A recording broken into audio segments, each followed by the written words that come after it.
नमस्कार, स्वागत है हमारे channel learning by VK sir. तर्क शक्ति पर आधारित बहुत जो है बच्चों का कमेंट आया कि सर तर्क शक्ति पर कुछ क्वेश्चन हमको बताइए। तो आज मैंने टॉपिक जो लिया है वो तर्क शक्ति पर आधारित प्रश्न लिया है, और इस तरह के जो भी प्रश्न हों आप कमेंट बॉक्स में डाल करके हमसे आप जो है तुरंत इसका मतलब कैलकुलेशन जो निष्कर्ष है वो निकाल सकते हैं, प्राप्त कर सकते हैं। जो इसका आंसर है आपको तुरंत मिल जाएगा। और एक बार यदि आपको ये समझ में आ गया तो इस तरह के जितने भी प्रश्न आएंगे पेपर में आप इसको आसानी से हल कर सकते हैं। देखिए यहाँ आपकी जो सामने जो स्क्रीन पर है वो 9 खाने का एक चित्र है या बॉक्स कह लीजिए, 9 खाने का बॉक्स है। अब यहाँ देखिए 7, 11, 14, 53, 127 यहाँ खाली दिया हुआ है, प्रश्नवाचक दिया हुआ है। यहाँ 4, 6, 3 इसको स्तंभ के रूप में देखेंगे तो ये 7, 53, 4, 11, 127, 6, 14 ये आपका गैप है और ये आपका 3 है। इसको हम कैसे सॉल्व करेंगे? तो इसको बहुत विधियों हैं, बहुत सारी विधियां हैं, लेकिन ये हमारे कॉन्सेप्ट पर ये हमारा कॉन्सेप्ट कितना अलाउ करता है, हम कहाँ तक उसको सोच पाते हैं, ये हमारे पर निर्भर करता है।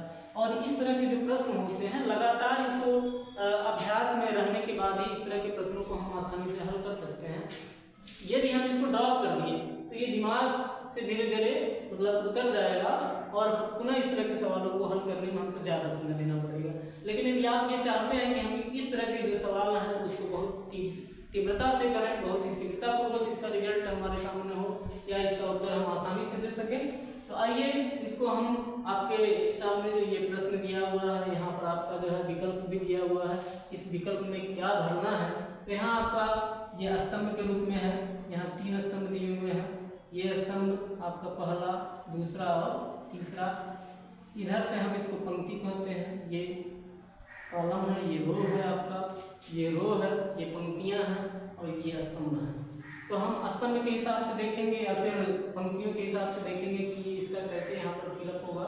फिर आप यहाँ आप देखिए जो है तो ये आपका हो जाएगा कैसे। ये आपका यहाँ पर ये जो नियम आप लागू करेंगे वो इसमें भी पहले स्तंभ में भी लागू होना चाहिए, वही दूसरे स्तंभ में भी लागू होना चाहिए, वही तीसरे स्तंभ में लागू होना चाहिए। तो आइए देखिए यहाँ पहले स्तंभ को हम लेते हैं, इसको सॉल्यूशन देखिए आप, बहुत ही आसानी से आप इसका आंसर दे सकते हैं। ये आपका जो आंसर आ रहा है ये बीच वाले पद को ले आ रहा है, यानी कि पहले वाले जो स्तंभ में, पहले स्तंभ में पहले खाने की संख्या को लिया जा रहा है और दूसरे वाले जो अंतिम जो संख्या हो तीसरी वाली संख्या को जोड़ दिया जा रहा है। यानी कि पहले वाले जो है स्तंभ में, दूसरे वाले स्तंभ में और तीसरे स्तंभ में वही नियम लागू होना चाहिए। पहले स्तंभ में क्या हो रहा है कि पहले स्तंभ में पहले पंक्ति में यानी कि पहले खाने का जो संख्या है उसका वर्ग हो रहा है, यानी कि ऊपर जितनी भी एक पंक्ति में जितनी भी संख्याएं हैं उसका वर्ग हो रहा है और तीसरे वाली पंक्ति को उसमें जोड़ दिया जा रहा है, तो बीच वाला पद आपका प्राप्त हो रहा है। अब देखिए कैसे प्राप्त हो रहा है। यहाँ देखिए 7 का वर्ग, इस 7 का वर्ग हो रहा है प्लस हमने क्या कहा, यानी कि 7 का पहले का वर्ग हो रहा है और तीसरे का योग हो रहा है। तो पहले का वर्ग आप कर रहे हैं यानी कि 7 का वर्ग कर रहे हैं और तीसरे का योग हो रहा है आपका, यानी कि यहाँ देखिए 7 सते 49 और प्लस हमने कहा 4 इसमें जोड़ा जा रहा है, यानी कि आपका हो जाएगा 49 और 4 53।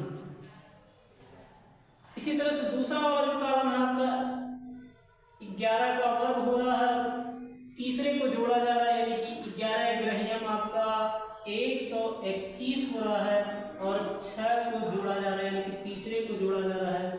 इस प्रकार आपका ये बीच का पद प्राप्त हो जा रहा है, यानी कि बीच वाली संख्या प्राप्त हो जा रही है। इसी तरह से हम तीसरे स्तंभ में 14 का वर्ग करेंगे और तीसरे वाले खाने से इसको जोड़ देंगे, यानी कि 14 का वर्ग करेंगे, 3 को जोड़ेंगे तो 14 14 256 होता है और ये हो जाएगा प्लस 3 जोड़ देंगे इसमें, ये हो जाएगा 14 14 देखो फिर कट गया 100 96 होगा और 3 को जोड़ देंगे। रेडी कर दिए हैं, फिर से करेंगे तो 14 का वर्ग और 3 को जोड़ देंगे तो 14 का वर्ग बराबर हो जाएगा 14 गुणे 14 यानी कि 196 और 3 को जोड़ देंगे तो ये हो जाएगा आपका 3 को जोड़ने पर हो जाएगा 199